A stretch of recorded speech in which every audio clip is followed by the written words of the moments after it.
Hi, it's Victoria, crazybananalady.org, and I am redoing my video about how I practice living in the moment because the other video I did was too windy. I posted it and I noticed halfway through that the wind got really bad, so I deleted it. Now I'm doing it again. So hopefully this one's better. So first off, I wanted to tell you, show you the difference in when I'm not living in the moment and when I'm living in the moment.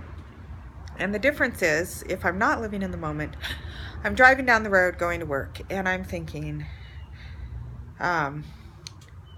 so-and-so did this and I did this and they did that, and was that the right thing, and could it have been done differently, and could it have been done better, or was it good enough, and on and on and on, thinking about that's in the past. Then I can go into the future as well, thinking, oh well, what if I don't have enough gas to do what I wanted to do next week, and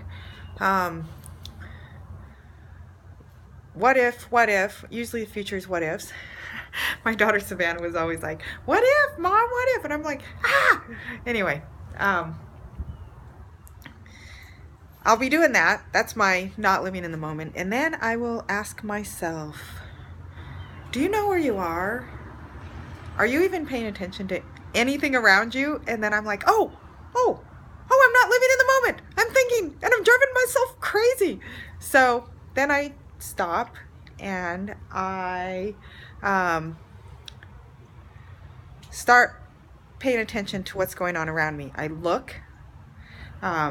Eckhart Tolle says focus on breath, and I can do that, but to me, looking is quicker. I just look and I see what I see, and sometimes I name it, like I see a cactus and it's beautiful and it has 3 arms and blah blah blah.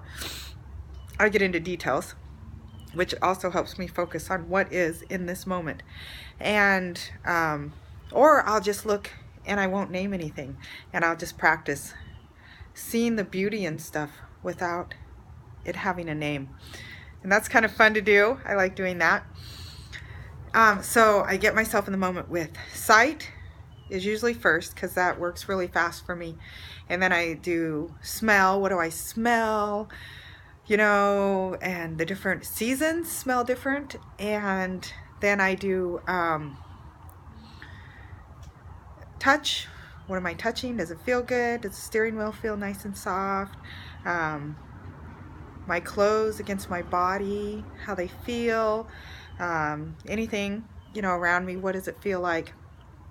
And then if I'm eating, I go into taste. So I use all those senses. I just go into my senses and I feel things, and then I'm not thinking.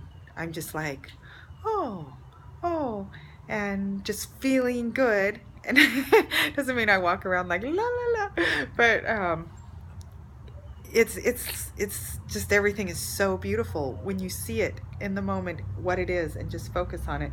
There's so many beautiful things that you don't even notice.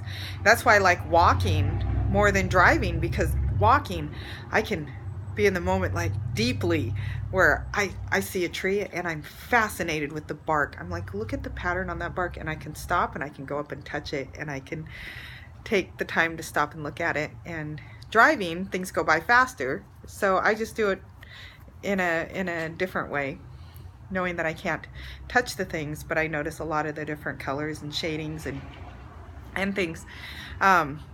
So that's what I do. I just keep practicing that, because then my mind will come in and it'll be like, oh, well, do you remember that phone call you had the other day? What do you think about that? And, and on and on and on. And then I'm like, oh, wait a minute, my mind's in control again. And so I get myself back in the moment. I practice again. What am I seeing, touching, smelling, feeling, all that stuff? And the more I practice it, the better I get at it. Because whatever you practice, you get better at it. And I enjoy life a lot more now than I have in the past. And I would say I enjoy life majority of the time. I had a couple weeks, this past couple weeks, where I could not get myself to feel my happy, I call it my happy purr in my chest, where I'm like, dude, like, I mean, I could feel it a little bit here and there, but it was very, very sparse. And I was like, ah! And then I realized I wasn't accepting what is. I wanted things to be differently, and I wasn't going to be happy no matter what until things were different. Well, guess what? I decided to just be happy anyway, because that wasn't working out, and I was miserable, and I could only be miserable so long before I was like, you remember, you know how to be happy. So I once again released hanging on to all that stuff that I wanted to change, and just accepting what is. And it's a lot more enjoyable for me to live that way. So I hope you enjoy this video. Thank you, thank you, thank you for watching. I appreciate you, and I hope you got something out of this and it was helpful. And have a wonderful day.